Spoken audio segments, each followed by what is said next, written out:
ہماری ویڈیوز دیکھنے کے لیے ہمارے چینل صراط جنت کو سبسکرائب کریں۔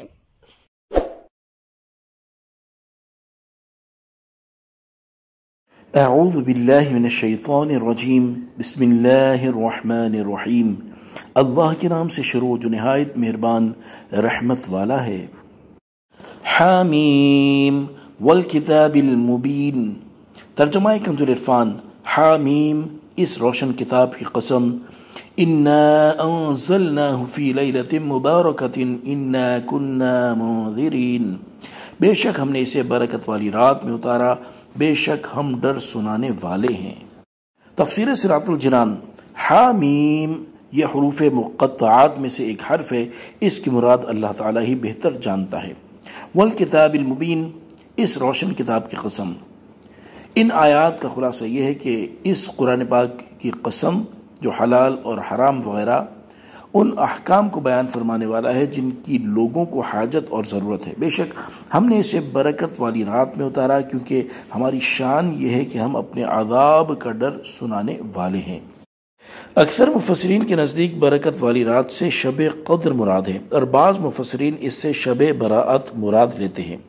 اس رات میں مکمل قرآن پاک لوح محفوظ سے آسمان دنیا کی طرف اتارا گیا، پھر وہاں سے حضرت جبریل علیہ السلام 23 سال یعنی 23 ایئرز کے عرصے میں تھوڑا تھوڑا لے کر نازل ہوئے، اور اسے برکت والی رات اس لیے فرمایا گیا کہ اس میں قرآن پاک نازل ہوا، اور ہمیشہ اس رات میں خیر و برکت نازل ہوتی ہے اور دعائیں خصوصیت کے ساتھ قبول کی جاتی ہیں۔ جن کثیر علماء کے نزدیک یہاں آیت میں برکت والی رات سے شب قدر مراد ہے، ان کی دلیل یہ آیت مبارکہ ہے۔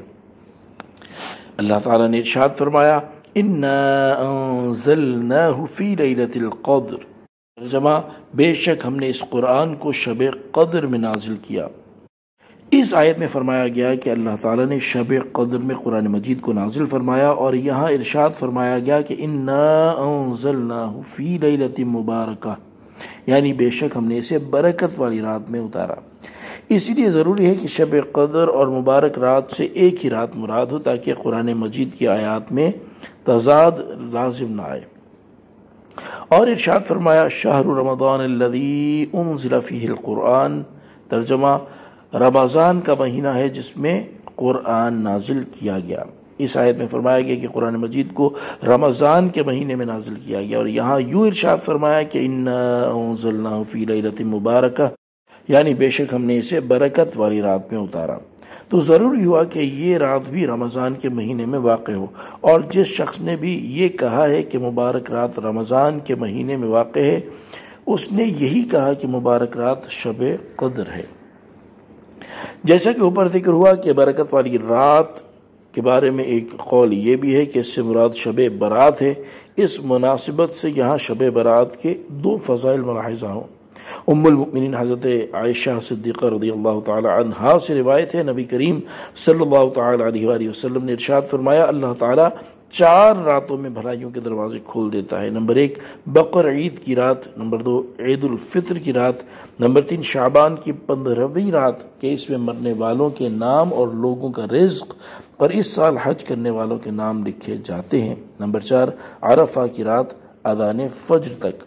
حضرت عائشہ صدیقہ رضی اللہ تعالی عنہا سے روایت ہے، نبی کریم صلی اللہ تعالی علیہ وآلہ وسلم نے ارشاد فرمایا، میرے پاس جبریل آئے اور کہا، یہ شعبان کی 15ویں رات ہے، اس میں اللہ تعالیٰ جہنم سے اتنے لوگوں کو آزاد فرماتا ہے جتنے بنی کلب کی بکریوں کے بال ہیں، مگر کافر اور عداوت والے اور رشتہ کاٹنے والے اور تکبر کی وجہ سے کپڑا لٹکانے والے اور والدین کی نافرمانی کرنے والے اور شراب کے عادی کی طرف نظر رحمت نہیں فرماتا۔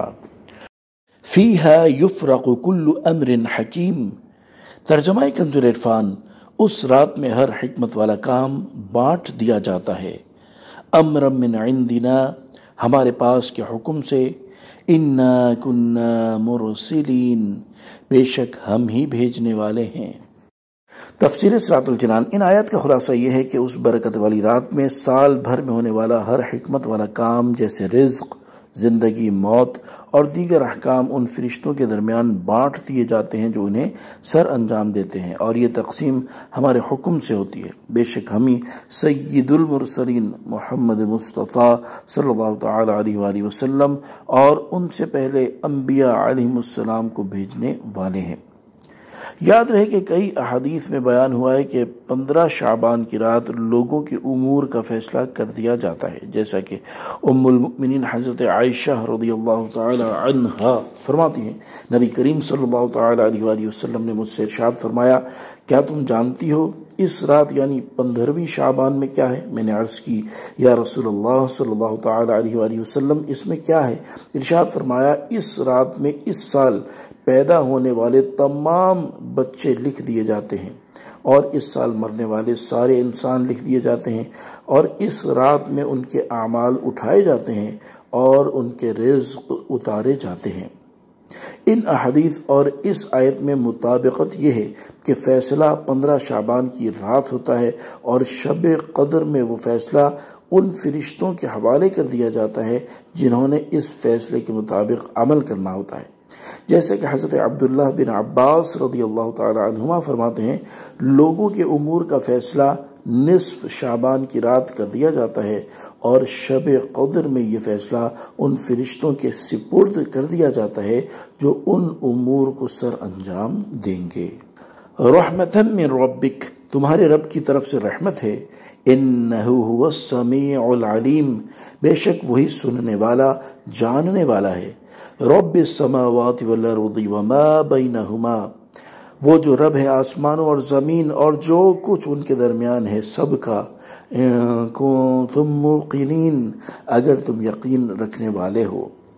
تفسیر صراط الجنان۔ ان آیات کا خلاصہ یہ ہے کہ قرآن کا اترنا اور رسولوں کی تشریف آوری تمہارے اس رب عز و جل کی طرف سے بندوں پر رحمت ہے جو آسمانوں اور زمین اور جو کچھ ان کے درمیان ہے سب کا رب ہے۔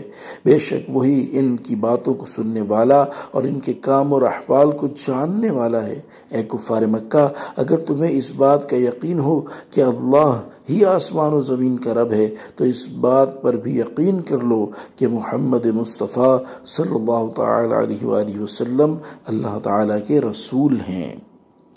صلو علی الحبیب صلی اللہ تعالی علی محمد صلی اللہ تعالی علیہ وآلہ وسلم۔